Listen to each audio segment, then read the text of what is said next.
What makes a church meeting a success?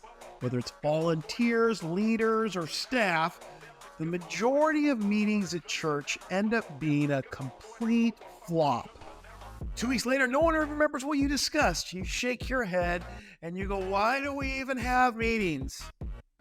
Well, here are 13 essential steps that will help ensure your meetings are not only productive, but also leave a lasting impact. The Fresh Church Podcast.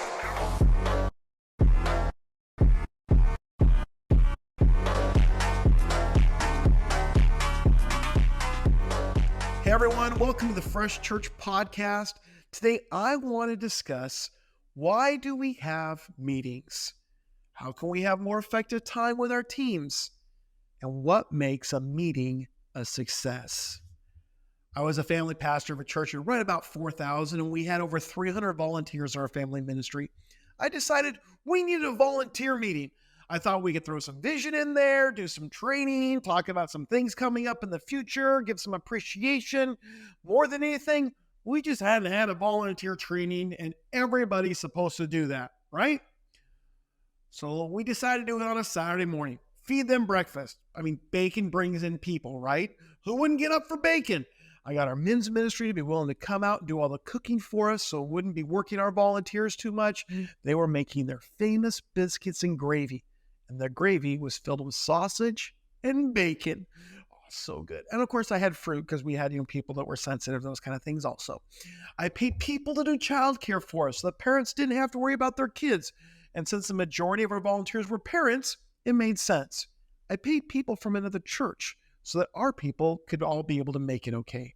I printed flyers. I sent emails. I verbally told people, we're having a volunteer meeting on Saturday for 2 hours, breakfast included, and there's going to be bacon. Now, I'm smart enough to know all 300 volunteers aren't going to show up, but at least 100 of them should, plus their kids. So we cooked enough for 150, 160 people. Took a hit on my budget, but it was going to be great. Spent a couple of $100 on door prizes to keep it fun. We decorated the room and tables and made it something that was beautiful. I stayed up late the night before, figuring out what I was going to talk about. I had a basic outline and then just figured I'd wing the rest of it. It was going to be great. Little instruction and lots of bacon, right? Well, we had bacon, all right, because that Saturday morning, 26 people showed up.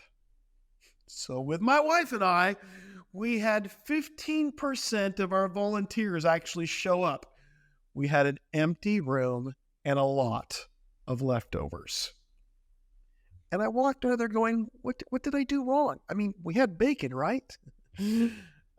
I grew up a little bit that day when I realized people do not want to get up early on a Saturday with kids and come to church without knowing why they are coming to your meeting.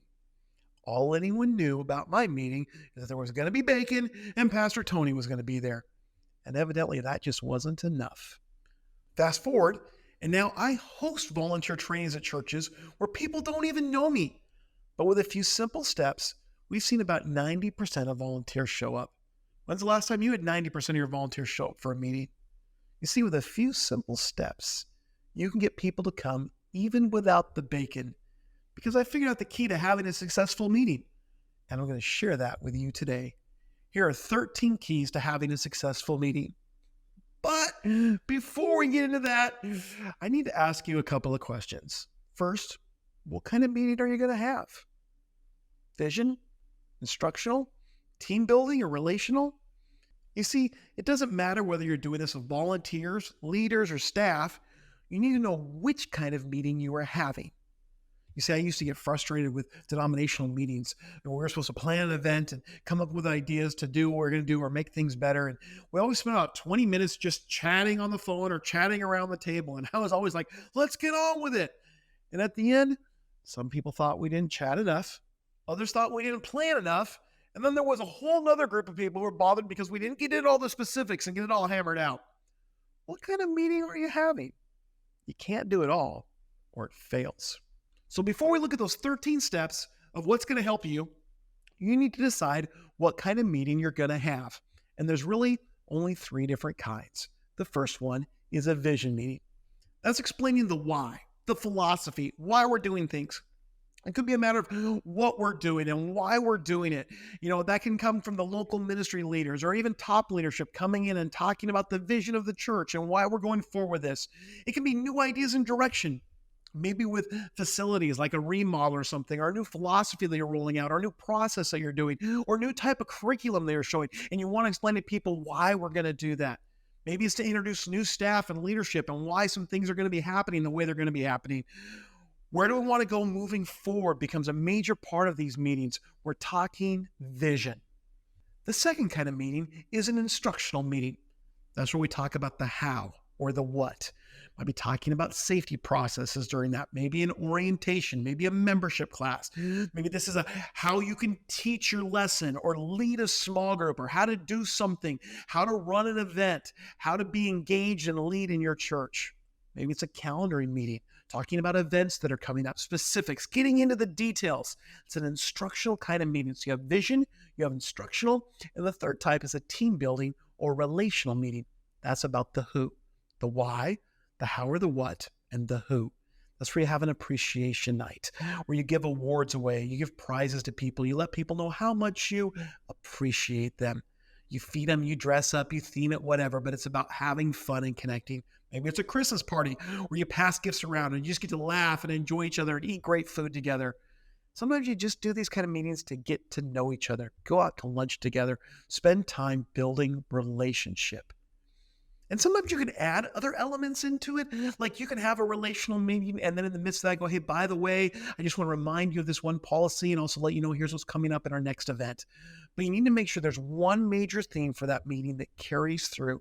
And then you need to tell the people, hey, this is going to be a relational meeting. Hey, this is going to be a vision casting meeting with our lead pastor.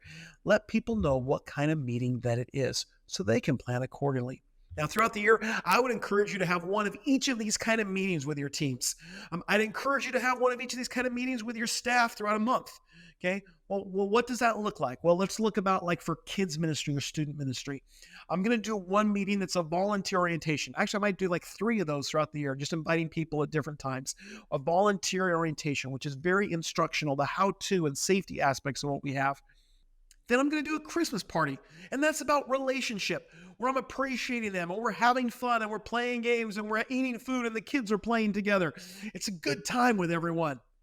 And then thirdly, I'm going to have a vision meeting. Usually I do that in March, where I can forecast what's coming up with Easter, maybe some camps or mission trips that are coming up. We can talk about what's going to happen in the fall, but it's a vision meeting of what the year looks like. And I try to do it early in the spring because there's usually not a lot on the calendar. What about for staff? Well, don't just have a staff meeting every week because there's a time on the calendar to have a staff meeting. I was in a church once and I loved it, where every single staff meeting had a purpose. And your staff meetings, maybe they could look something like this. In a 4-week month, your week 1 could be to celebrate birthdays, to celebrate wins of the month, what happened this last month, and to celebrate things that are coming forward. It's very relational. Maybe have cake because it's people's birthdays or cupcakes. Make it a fun time. That second staff meeting, it can be more of a vision meeting. And maybe not all the same people come to that meeting where we talk about, hey, this is what's coming up. This is where the vision is going. Are we fulfilling the vision of the church? Are we moving in the right direction? Week 3, well, that's more about implementation of that vision, a little more instructional. Hey, what are we doing to see that vision come to life? Are we putting legs to this vision and actually seeing stuff happen? Then week 4, man, what a great time to just have a calendaring meeting. It's instructional, right? Where we're just going through, hey, here's what's happening last month, next month, and the next month after that. And we're just looking at the next 60 days and making sure we're on the same page and allow red flags come up where things are being overbooked or double booked or whatever the case is. But you have a meeting where that's the focus and your vision people aren't getting lost in the midst of that because they know what to expect. Okay, so we know what kind of meetings we're going to have, right? We're going to have either a vision, instructional, or relational meetings. So we're getting ready for the meeting, but what about the other meetings? What other meetings are you talking about, Pastor Tony? Well, the primary meeting that you're about to have is actually probably the least important meeting in the entire process. There should always be 3 meetings. If you don't plan the 3 meetings, it will negate the momentum of the primary meeting. It could cause other people to have their own meetings with their own ideas and agendas without your knowledge. So what am I talking about? Well, there's the primary meeting. We know what that's going to be. But then there's the meeting before the meeting. That's where you have key people, key influencers that you bring in and you talk to them. Hey, this is what we're going to discuss in our meeting. You get some feedback from them. You start having the conversation about what's going to happen, best ways to communicate that. And also, you can work through some possible challenges. It's nice when you walk into, especially a vision meeting, that you've already talked through some of the things so people are aware, you know what, this is not going to fly or this could be a great success. Then, as you bring more people in that meeting, they can get excited as well. Then there's the meeting after the meeting. How did it go? Are we actually going to do what we talked about? What's follow up look like? What's our next step? You need to have a meeting after the meeting, or again, other people will have that meeting for you. What's next? You see, you have to have that meeting after the meeting to keep other people from having meetings. You see, if you don't plan the other meetings, other people will do them. For example, what are we going to discuss? I bet it's going to be this. I bet it's going to be that. I sure hope Pastor doesn't decide to do this. Or can you believe he actually thinks that we can accomplish that? Who's going to do what? It's never going to happen. Hopefully, Pastor will forget about it and get onto a new idea in the next 30 days because I don't want to be a part of this. You see, you need to have a before and an after meeting. Figure out who needs to be at that meeting and make your primary meeting a success with the other two. So let me give you a taste of an unsuccessful meeting. I was on staff at a large church where there were 5 of us on the executive team, and we went away for an overnight trip to a rental home. It was a vision trip, a work through implementation trip, a relational trip. I'm actually not even sure what kind of a trip that it was. You see, when we met individually with our lead pastor in the weeks leading up to this and brought up any subject, he would always defer it to our upcoming executive getaway trip. We all went with our own ideas of what we thought it was going to be. You see, there were budget concerns. We were in a building project and all the aspects that go with that. Our small groups were hurting, and we were having some staff changes in our youth ministry. On top of that, we had to add a new component to our regular work schedule with online devotionals. So with the days just before the meeting, and we're all trying to figure out what that's going to look like, suddenly, Pastor assigned us all a book to read that he wanted us to have read before we got to the location. So we were going to spend the bulk of our time discussing it, is what he said. So we scrambled, we read, and it was one of those copy our church kind of books, where this church had done something that worked for them and they rolled it out. And so we're going to read it so we do exactly the same thing and hopefully it works for us. Suddenly it looked like this meeting was going to be a complete shift in philosophy and direction going forward. And none of us knew what to expect. So we read. We rode over all in the same car with the pastor and his wife in a different car. And in that car for an hour and a half, we discussed all the things that should occur at this meeting, but probably won't. The things that are probably going to happen at this meeting that really shouldn't be happening. And all of us were trying to figure out what to do with this book. Now, all of us oversaw different ministry areas, so we all had our own opinions of what was in there. We naturally leaned towards different styles based on, the type of person that we were. Some of us wanted to be vision. Some of us wanted to be implementation. Some of us wanted to just be, can we hang out, get to know each other better? Some wanted more processes. Like we just had to work through that. And in the car, the meeting before the meeting was honestly toxic, but we made it there. We all wanted to get our say in. We wanted to make sure our agendas got pushed. That being said, when it came time to start, Pastor just began to ask questions. So we shared, we talked, we expressed all kinds of concerns. We also talked about some of the things that we liked. We spent 4 hours talking through this book. And Pastor said very little through all this other. He just kept asking us, what about this chapter? And we literally went through exegetically every chapter in this book. Like we looked all the way through it until we broke for dinner. We were tired. We were confused. Okay, we didn't know whether to love each other or hate each other. We go to dinner. We eat. We try to forget the whole thing. We come back going, okay, now what? Pastor does a couple of housekeeping things. Then he lets us know he's tired. He's calling it a night, and off he goes. None of us really got a lot of sleep that night. The debate continued long after Pastor left the room over what was going to happen. What can we do? How can we present a unified front the next day? What were the things we wanted to see or didn't want to see? We spent all night working through this with great stress. The next morning we get up and Pastor starts talking about something completely different. And we're looking at each other. What's going on? Finally, somebody asked, Pastor, what about the book? And Pastor goes, I just wanted to see how you all would respond to it. You see, our pastor was really big into a word he called exposure. He wanted us all to be exposed to other ways of doing ministry. In his mind, it was a great team building event for us to go through this book, talk about the different aspects of it. Maybe we'd get something out of it, probably not. It was about that part of the experience. None of us knew that going into it. The drive home from that trip was filled with frustration. All of us talked about the things that we never got to talk about. We talked about, did we actually solve anything? Did we discuss anything? Did we have any finality coming out of this? And I'm sure in Pastor's mind, he thought it was a complete success. But without communication, without clarity, it was the worst pastor's retreat I ever participated in.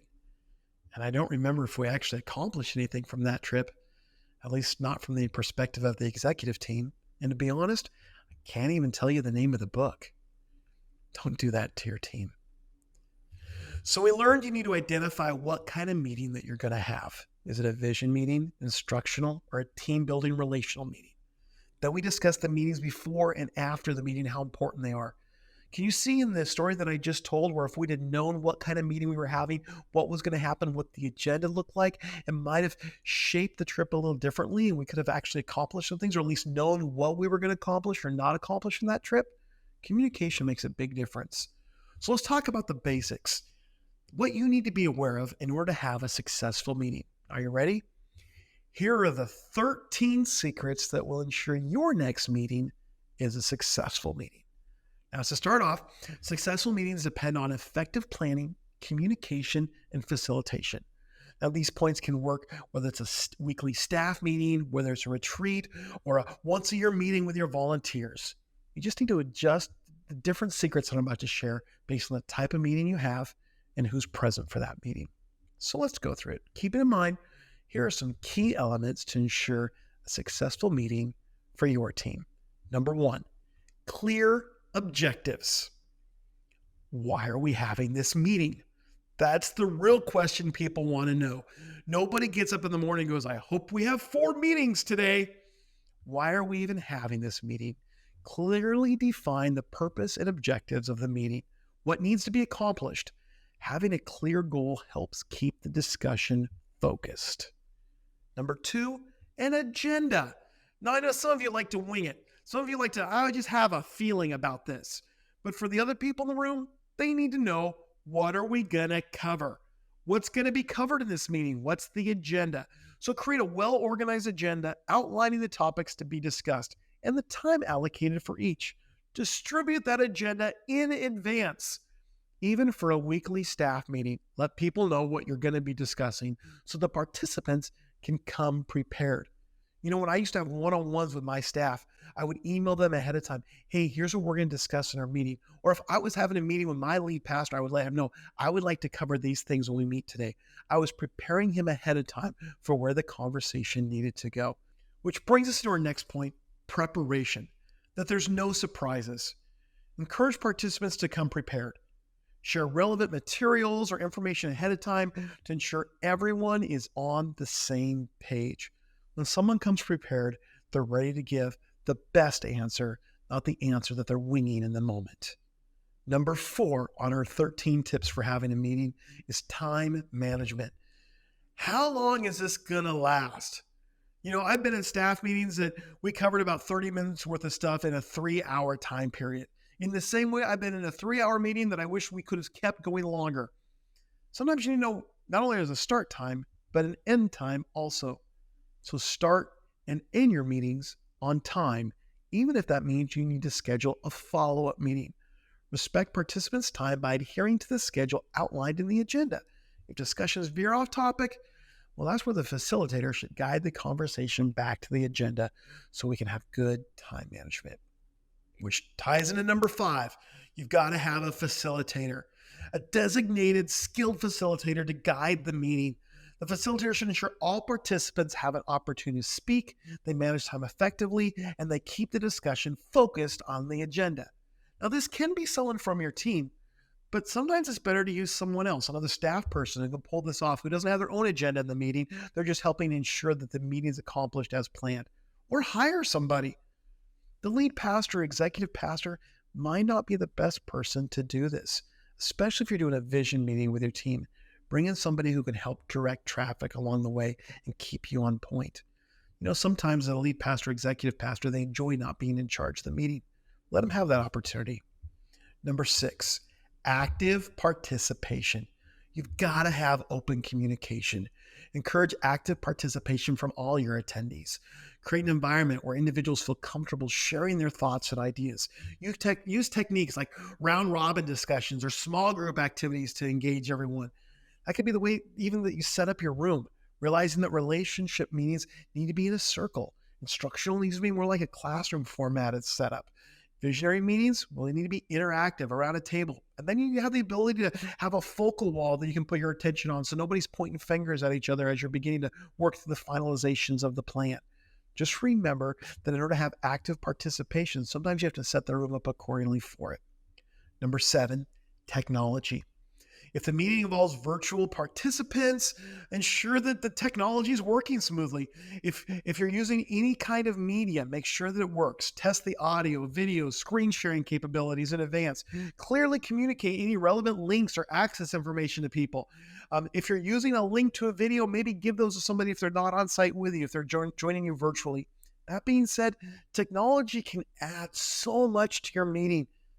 Use it to your advantage to help create the theme of what you're happening. I remember one time we used giant sticky notes on the wall and the marker went through onto the paint. Now we use digital devices. Okay, they don't leave marks behind them. Use technology and make sure that it works properly. Number 8, decision-making. Clearly define the decision-making process. Ensure the decisions are documented. Action items are assigned with deadlines.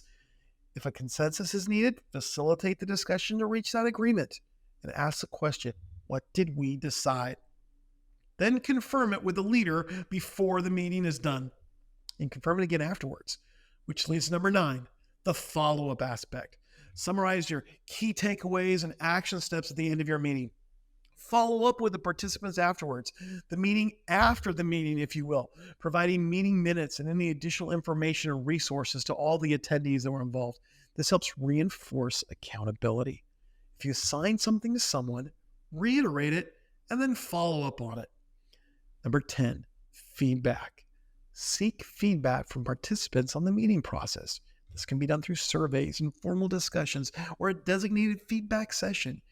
Use the feedback to continuously improve future meetings. If you don't care about their opinions, then you probably had a horrible meeting and you didn't even know it. Listen to what people have to say. They can help you create a meeting that fits their needs better, helps them engage better, helps them listen better, which in turn helps a meeting to be a success and your organization to grow. Number 11, inclusivity. Ensure that all voices are heard and diverse perspectives are considered. So you create an inclusive environment where everyone feels valued and respected. And you got to remember in those meetings that sometimes you have favorites, and then there's your frustrated people. The ones that just naturally irritate you, they're going to be in those meetings too. You need to be inclusive of all because everybody's input makes a difference. Invite different people to your meeting. Invite people that have maybe never had an opportunity to participate. You'd be surprised. Sometimes inviting that new person to it is an opportunity for you to go, wow, this person needs to be in all of our meetings. All right, as we continue looking at these 13 steps to a successful meeting, number 12, adaptability. You've got to be flexible and opening to adapting the agenda if needed. Unexpected issues or opportunities may arise during the meeting, and they're just going to require some adjustments to the plan. So as you adapt, communicate because someone's staring at the agenda, freaking out right now. But it's still okay to adapt. Honestly, there's another person looking at the time. We're never going to get finished in time. My thing's not going to come up. It's okay. Communicate. Honestly, I always build a little extra time into it for such things as that. So if my agenda is so solid that there's not opportunity for adaptation or people to adjust or me to change the schedule a little bit, I probably have too many different things on the itinerary. Okay, I need to make sure that there's an opportunity for adaptivity so that people know that they have an opportunity to share. All right, number 13, the environment. Choose a suitable physical or virtual environment for the meeting. Minimize distractions, create a space conducive for a focused discussion. The date, time, location, distractions, all of those things make a difference. If you're doing a volunteer meeting, we have a whole list of things that will help you in our Fresh Labs in our online academy at www.freshkidmin.org. So by incorporating these key elements, you can enhance the effectiveness of your meeting and increase the likelihood of achieving the desired outcomes. So we learned there's 3 types of meeting. We learned that you have to have the before and after meetings in order to have your primary meeting be a complete success. Then we walked through 13 secrets to ensure you have a successful meeting. There's only one more thing left to discuss. If you're feeding your people, what are you going to feed them? And that sounds like a discussion for another conversation. Let me know how your meeting goes as you continue to keep your ministry fresh.